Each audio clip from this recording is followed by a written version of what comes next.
गुरु प्यारी साध संगत जी, आप सभी को प्यार भरी राधा स्वामी जी। जब भी बैठो मालिक के आगे अरदास करो, कहो हे मालिक मेरा भजन सिमरन में मन लगे, अंदर का रस आए। मेरे में इतनी ताकत नहीं कि मैं भजन सिमरन पर बैठ सकूं। आप ही मुझे नींद से उठाकर भजन सिमरन पर बैठा सकते हो। मेरे में हिम्मत नहीं कि मैं खुद उठ सकूं और आपके भजन सिमरन में बैठ सकूं। उठाने वाले भी आप हैं और बिठाने वाले भी आप हैं। सुबह 3 बजे जब बाबा जी संगत को उठाने के लिए व दर्शन देने के लिए आते हैं, जो संगत 3 बजे उठ जाती है वह धन्य है। अगर कोई 3 से 4 बजे के बीच में भी उठता है तो बाबा जी वह भी अमृत वेले में ही गिनते हैं। हम लोग 3 से 6 बजे तक सिमरन करते हैं और पूरा दिन फिर अपने काम में लगे रहते हैं, फिर उस मालिक का ध्यान भी नहीं करते। एक बार एक लड़का नया नया बाबा जी से नाम लेकर आता है। आप सब जानते हैं कि शुरू शुरू में नाम लेने के बाद सिमरन करने का कितना शौक होता है।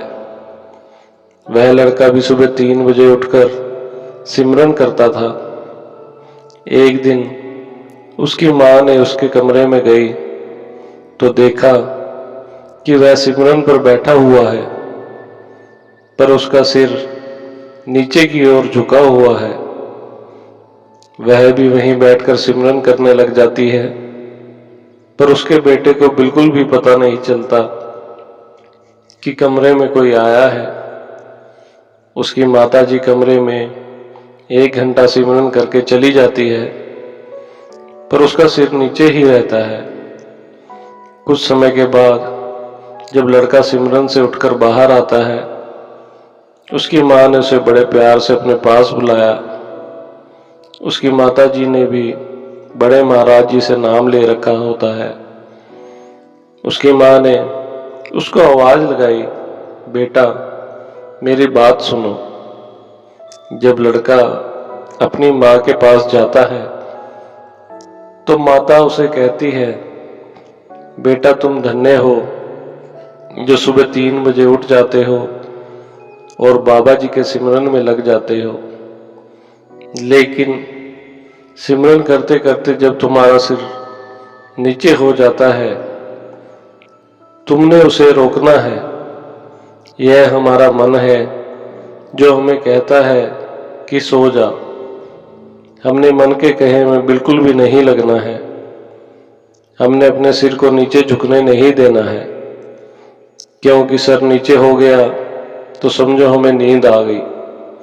हमने अपने सिर को सीधा रखना है, बिल्कुल सामने देखना है, अंधेरे में देखना है। इस अंधेरे में से ही हमें प्रकाश दिखाई देगा। उसी प्रकाश के साथ हमें धुन भी सुनाई देगी। इस धुन को पकड़कर हमने आगे बढ़ते जाना है। सोना बिल्कुल भी नहीं है, यह ध्यान रखना है। तुम सोचते हो कि मैं 3 बजे से 6 बजे तक बैठा, मेरा एक ही बार में पूरा सिमरन हो गया, लेकिन तुम बीच में जो सो गए वह समय तो तुम्हारा सिमरन में नहीं गिना जाएगा। वह लड़का बोला, लेकिन बाबा जी कहते हैं मन लगे या ना लगे बैठो, हुक्म समझ के बैठो। बाबा जी उसको भी गिनती में लेते हैं कि मेरा बच्चा सिमरन के लिए बैठा तो है। बाबा जी बहुत दयालु हैं और सबको अपने सिमरन में लगाए रखते हैं। इसके साथ ही एक छोटी सी साखी और है। बाबा जी महाराज के वक्त का जिक्र है कि डेरे में हुक्म सिंह नाम का एक सत्संगी रहता था।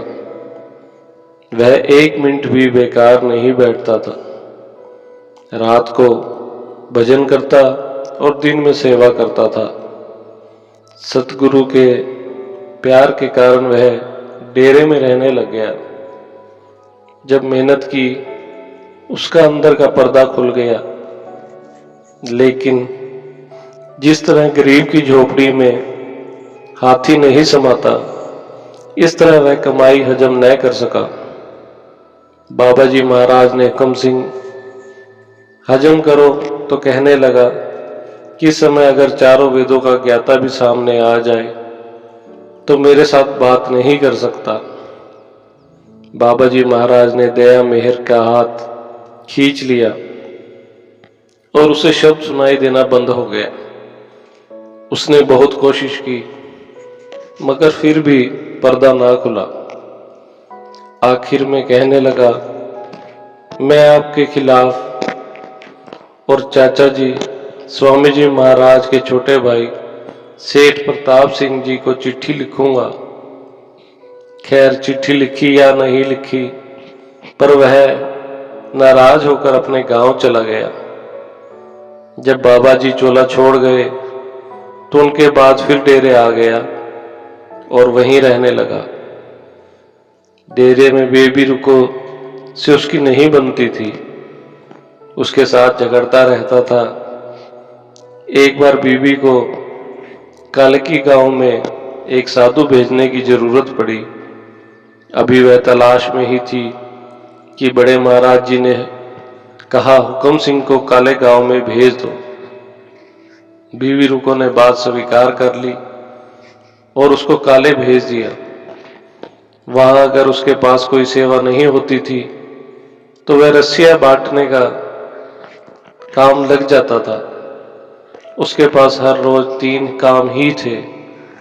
हुक्म के मुताबिक बिना नागा भजन सिमरन करना, पोथी पढ़ना और सेवा करना। चाहे अंदर उसका पर्दा बंद था, लेकिन फिर भी उसने भजन सिमरन नहीं छोड़ा। आखिर जब वह बीमार हो गया तो बड़े महाराज जी उसे डेरे बुला लिया। उसकी मृत्यु से कुछ दिन पहले बड़े महाराज जी को आगरा जाना था। उन्हीं दिनों बीबी रखी की सूरत भी शब्द में लगी हुई थी और आप रोज उसकी तरफ भी जाते थे। बड़े महाराज जी ने सोचा कि बीबी रखी की तरफ से होकर हुक्म सिंह की ओर खबर लेने जाऊंगा। अभी वह बीबी रखी की देखकर उधर जाना ही वाले थे कि हुक्म सिंह वहां आ गया। बड़े महाराज जी ने कहा, मैं तुम्हारी तरफ ही जा रहा था। वह बोला, मैं एक मांग मांगने आया हूं। बड़े महाराज जी ने कहा कि कहो। उसने कहा कि मुझे अपने चरणों में माथा टेक लेने दो।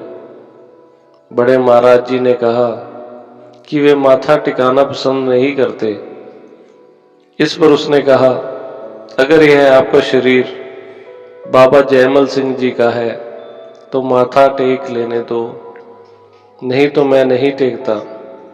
अब कोई प्रेमी शिष्य क्या यह कह सकता है कि उसका शरीर सतगुरु का नहीं है। बड़े महाराज जी ने आखिरकार बाबा जी का ध्यान करके उससे कहा, अच्छा टेक लो। जब उसके चरणों पर माथा टेका, उसी वक्त कहने लगा, जो मेरी 16 वर्षों की कमाई बंद थी वह एकदम खुल गई है, मुझे वापस मिल गई है और मेरी संभाल हो गई है। सतगुरु आ गए हैं, सो मतलब तो यह है कि कमाई का अहंकार करके आदमी गिर जाता है और अंदर का रास्ता बंद हो जाता है। यही शिष्य की आजमाइश का वक्त होता है। उसको भजन सिमरन बंद नहीं करना चाहिए और ना ही अभाव लाना चाहिए। उसकी कमाई व्यर्थ नहीं जाती। शरीर छोड़ने के बाद पूरी संभाल होती है। इसी के साथ इजाजत चाहते हैं। मिलते हैं अगली साखी में।